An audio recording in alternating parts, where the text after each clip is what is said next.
இப்ப நயினார் நாகேந்திரன் வந்து அவருக்கு தோதான ஆட்களை வந்து நியமிக்கலாமா அப்படின்னு கேட்டா கண்டிப்பா அப்படித்தான் செய்யணும்.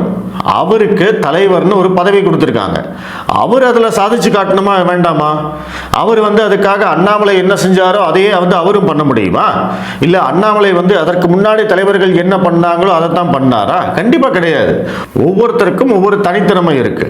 நயினார் நாகேந்திரன் அவர்களையும் நம்ம சாதாரணமா குறைத்து மதிப்பிட முடியாதுங்கிறத நான் முதல் நாள்ல இருந்தே சொல்லிக்கிட்டு இருக்கேன். அந்த மாதிரி கிடையாது. அவருக்குன்னு வந்து திறமைகள் இருக்கு. அவர் களத்துல செயல்படக்கூடியவர் அப்படிங்கிறது எல்லாத்தையுமே நம்ம சொல்லிட்டு இருக்கு. அதனால நயினார் நாகேந்திரன் புதிய தலைவராக வந்ததுக்கு அப்புறமா அவருக்கான ஒரு தளபதிகள் பட்டியல் இவங்கெல்லாம் தான் வந்து அடுத்த எலெக்ஷன்ல வந்து செயல்பட போறாங்க.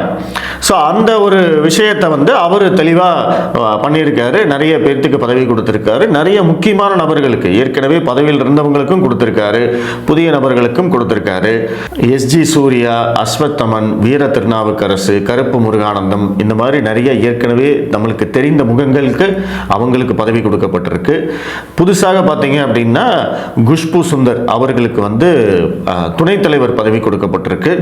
எல்லாருக்குமே வந்து பொறுப்புகள் வழங்கப்பட்டிருக்கு. இது வந்து பதவின்னு மட்டும் பார்க்காம இது எல்லாமே பொறுப்புகள், இவங்க எல்லாம் வேலை செய்வாங்க அப்படிங்கிறதுக்காகத்தான் இந்த பதவி அவங்களுக்கு கொடுக்கப்பட்டிருக்கு. ஸோ இவங்கெல்லாம் வேலை செஞ்சிருக்காங்க. ஏற்கனவே பல்வேறு பொறுப்புகளில் இவங்கெல்லாம் இருந்து அவங்கள நிரூபிச்சதுக்கு அப்புறமா தான் இந்த பொறுப்பு அவங்களுக்கு கொடுக்கப்பட்டிருக்கு. அதை எதையுமே மறந்துடக்கூடாது நம்ம.